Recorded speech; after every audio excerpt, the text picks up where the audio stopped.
Il était une fois, dans un lointain pays d'Orient, un charpentier nommé Ali Baba, qui vivait pauvrement avec son épouse.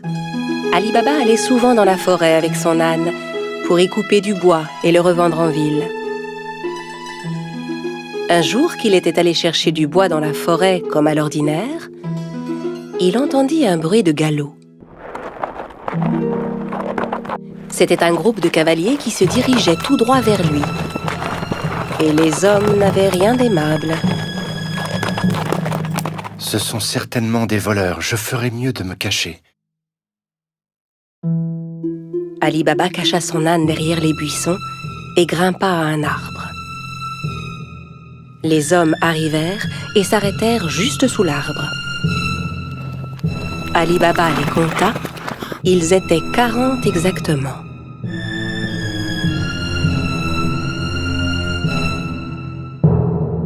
Les hommes déchargèrent les lourds sacs que portaient leurs chevaux. Et Ali Baba comprit alors que ces hommes étaient bien des voleurs.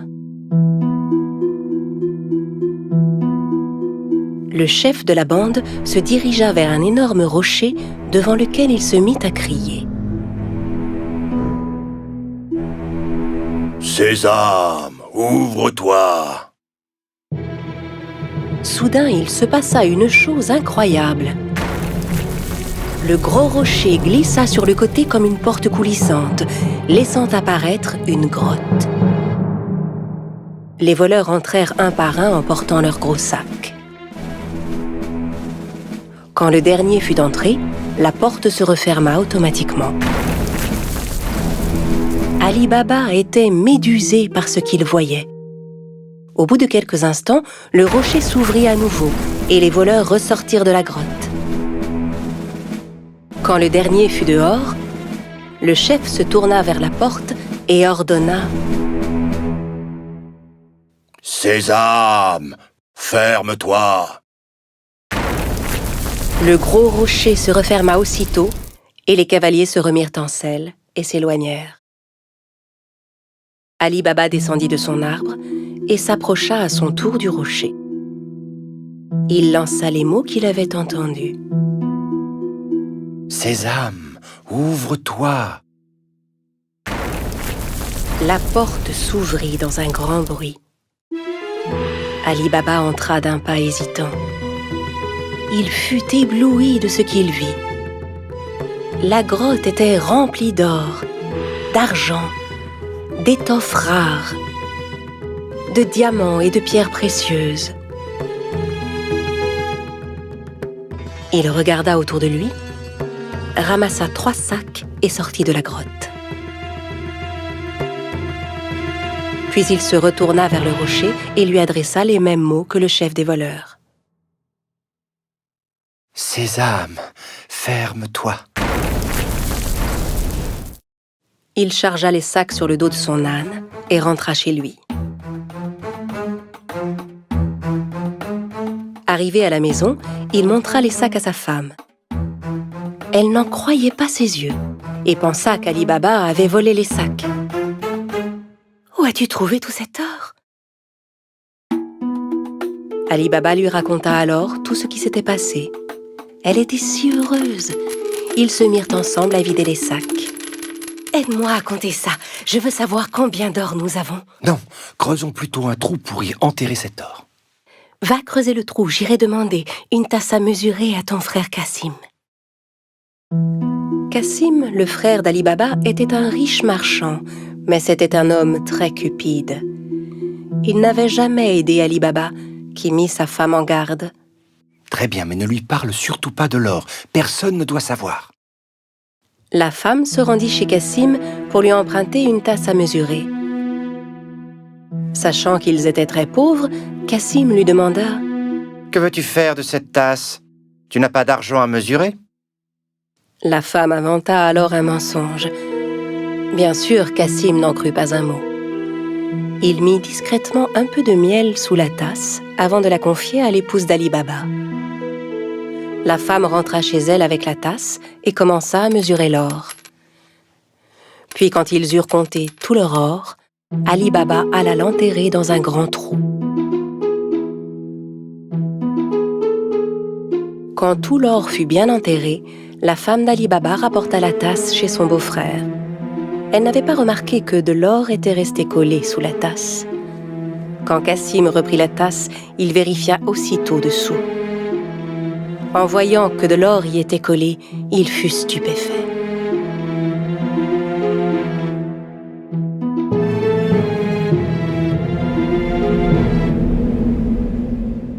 Je me demande où Ali Baba a pu trouver cet or. Cassim ne put pas dormir de la nuit.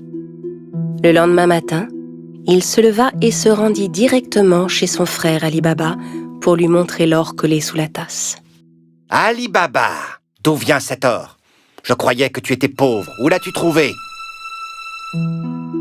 Ali Baba lui raconta tout et le pria de n'en parler à personne d'autre. Si tu ne me dis pas où se trouve cette grotte, je dirai aux voleurs ce que tu as fait. Mais, Cassim... Ali Baba savait que Cassim ferait ce qu'il disait. N'ayant pas d'autre choix, il conduisit son frère à la grotte. La grotte est juste derrière ce rocher. Maintenant, allons-nous-en d'ici. Les voleurs ne vont pas tarder à revenir. Ali Baba et Cassim rentrèrent chez eux, mais Cassim ne cessait de penser à la grotte. Il prit 2 chevaux avec lui et retourna à la grotte aussitôt. Arrivé devant l'entrée, il récita les mots qu'Ali Baba lui avait indiqués. « Sésame, ouvre-toi » Le gros rocher se mit à bouger et la grotte s'ouvrit. Cassim n'en croyait pas ses yeux. Il était fasciné par le spectacle qui s'offrait à lui, hypnotisé par tout l'or qui brillait. Le plus vite possible, il commença à remplir les sacs qu'il avait apportés avec tout l'or qu'il pouvait. Quand tous ces sacs furent pleins, il retourna vers la sortie. Mais la porte s'était refermée. Et malheureusement, il avait oublié les mots qu'il fallait dire. Il essaya toutes sortes de formules pour ouvrir la grotte. « Porte, ouvre-toi ! Rocher, ouvre-toi ! Grotte, ouvre-toi !» Mais quels que soient les mots, la porte restait fermée. Cassim commença à paniquer. Il chercha une autre porte, mais n'en trouva aucune. Au bout d'un moment, les voleurs revinrent à leur grotte. Quand ils virent les chevaux de Cassim, ils se méfièrent et sortirent leurs épées. « Sésame, ouvre-toi !»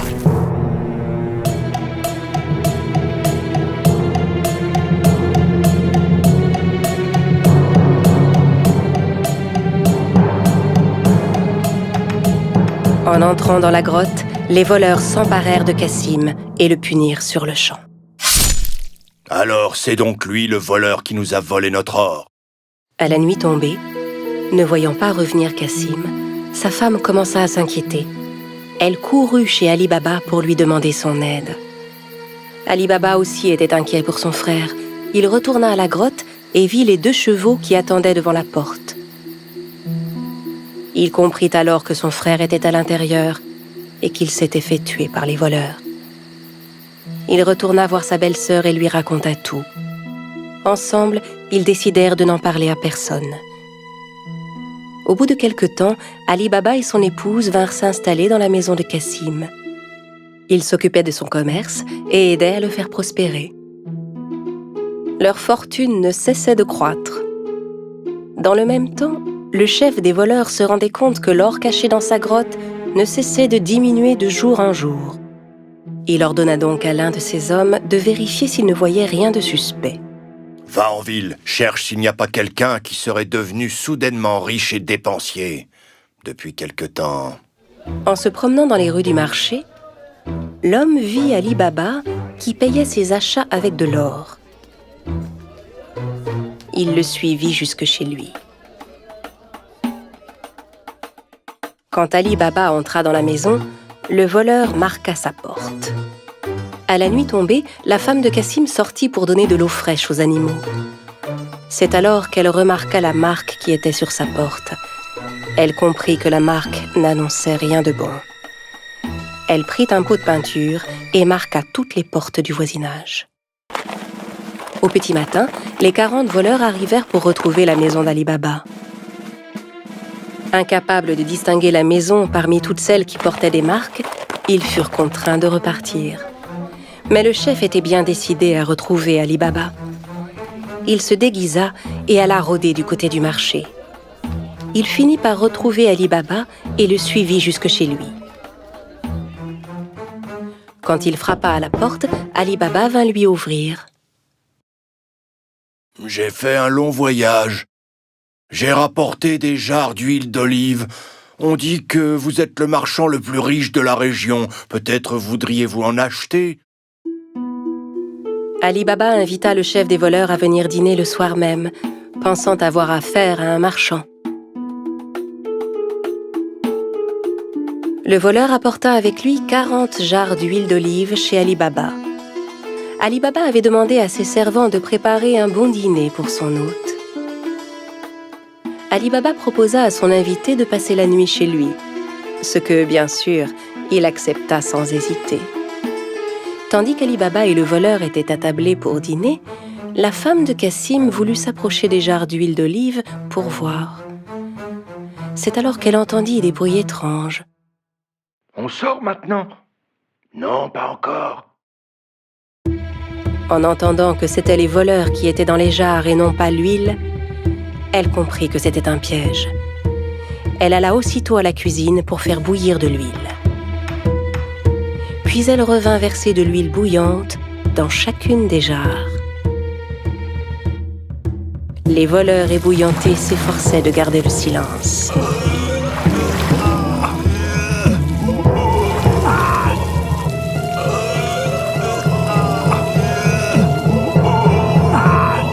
À minuit, quand tout le monde était endormi, le chef des voleurs alla vers les jarres.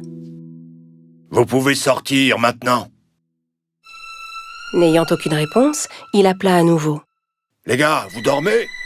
N'entendant à nouveau aucune réaction, il décida d'ouvrir les jarres et fut terrifié de ce qu'il vit. Terrorisé à l'idée de se faire attraper à son tour, il s'enfuit et ne revint jamais. Le lendemain matin, la femme de Cassim raconta à Ali Baba ce qui s'était passé. Cette fois, il savait qu'il n'aurait plus jamais à s'inquiéter des voleurs. À partir de ce jour, Ali Baba et sa famille menèrent une vie riche et heureuse.